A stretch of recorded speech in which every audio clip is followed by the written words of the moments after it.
আচ্ছা নবীজি দাঁড়িয়ে পেলে ভরতেছে, সাহাবা কিরাম দিছে, তার থেকে শুরু করে গাউস কুতুব আলো আম্বিয়া সাহেদিন সালেহিন শাহিদিন পীর মাশায়েখ কেটা দাঁড়িয়ে পেলে ভরতেছে কয় এরা যাইবে তুই এটা বুঝছেন আপনারা জ্ঞান দিয়ে বুঝছেন। আচ্ছা পৃথিবীতে 52টা মুসলমানের দেশ, 51টায় দাঁড়িয়ে পেলে নাই, একটাই আছে 51টায় দাঁড়িয়ে পেলে নাই, এরা যাইবে। আচ্ছা আপনাকে বেতাগির মানুষের জন্য বেহেশতে পাঠাই যাবে, বরগুনার মানুষ তো সব জাহান্নামে পাঠাইছে, কিন্তু দাঁড়িয়ে লুড়ে ফেলেছেন দাঁড়িয়ে পেলে এই জাহান্নামে গেছে, কিন্তু বরগুনার মানুষ সব বরগুনার জাহান্নামে গেছে ধরে কয়েন দাঁড়িয়ে পেলে লুড়ে ফেলেছে আর কি, এখন জান্নাত পাঠাবার ইচ্ছে নাই, মোটমারি দিয়ে সব জাহান্নামে পাঠাই দিয়েছে। খালি আপনাকে কয়জন লোক টানটানি করতেছে, যাইতে যদি চান তা ঘুর বন্ধে পিছনে গাছটি বুঝ করলে রেডি হয়, জাহান্নামে জান্নাত যদি চাইছেন হাঁটাঘাটি করেন, কিন্তু মরতে বেতা আছে 22 টাকার মতো আর নাই, মরার প্রিপারেশন নেন। আর 22 টাকা যদি তাহলে আমাদের লাগে। আচ্ছা ধরেন শফিক সাহেবের কাছে এত জান্নাত আছে, সব জান্নাত ঘরে ঘরে দিয়ে দিতেছে, শফিক সাহেবের পকেটে জান্নাত, ওনার নামাজ পড়ার দরকার আছে? কথা বলেন, রোজার হওয়ার দরকার আছে? নামাজ রোজার দরকার নাই, উনি নামাজ পড়ে রোজার হেতাল কার জন্য? এটা বুঝতে হবে।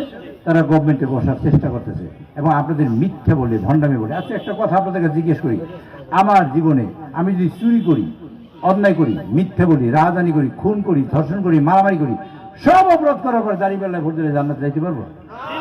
এইবার জোরে কান্দে। ওই জন্য আল্লাহ একটা আয়াত নাযিল করেছেন, ফামান ইয়ামাল মিসকালা যারাতিন খায়রান ইয়ারা ওয়া ইয়ামাল মিসকালা যারাতিন শাররা। ছোট্ট ছোট্ট কাতরা কাতরা যারা যারা হিসাব করাবে কি আমাদের মাঠে, এবং হিসাব করার পরে তারপর একটা সূরা বলছেন আল্লাহ তাআলা, সেটা হলো সূরা আল কারিয়াতুল আল কারিয়া। সেখানে বলছেন খাফফাত মাওয়াজিনুহু ফাহুয়া ফি ঈশাতির রাদিয়া ওয়া আম্মা মান খাফফাত মাওয়াজিনুহু, যার পাল্লা ভারী হবে পুণ্যের তিনি বেহেশতে যাবেন, যার পাল্লা হালকা হবে তিনি দুজকে যাবেন। এটা আল্লাহ বলছেন এবং আল্লাহ কিয়ামতে বিচার করবেন। এই কিয়ামতে বিচারটা করবেন আল্লাহ, সেই জন্য বলছেন সূরা ইয়াসিন সূরা 65 নম্বর আয়াত, আলিয়াউমা নাখতিমু আলা আফওয়াহিহিম ওয়া তুকাল্লিমুনা আইদিহিম ওয়া তাশহাদু আরজুলুহুম বিমা কানু ইয়াকসিবুন। মানুষের মুখ বন্ধ করে দেবে, হাত কথা বলবে, পা সাক্ষী দেবে।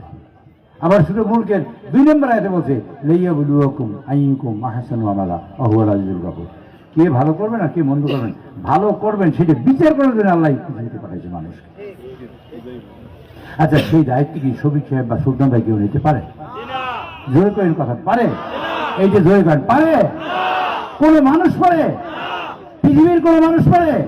পারে না। সেই জন্য আমরা পড়ি কি ইন্নাল্লাহ আলা কুল্লি, ইন্নাল্লাহ আলা কুল্লি, কথা বলেন না কেন?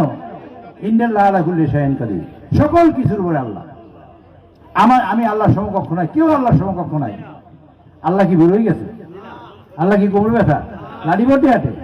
এই শফিককে দায়িত্ব দিচ্ছে, এটা অর্থ কি? অর্থাৎ মুশরিকি করা। আপনার বুঝতে হবে, কিন্তু আল্লাহ সব গুনাহ মাফ করে দিলে কিয়ামতের মাঠে মুশরিকদের মাফ করবে না। মুশরিকদের মাফ করবে? এই যে যারা বিশ্বাস করেন হাতে হাতে মুশরিকদের মাফ করবে না, মাফ করবে, এটা শিরক।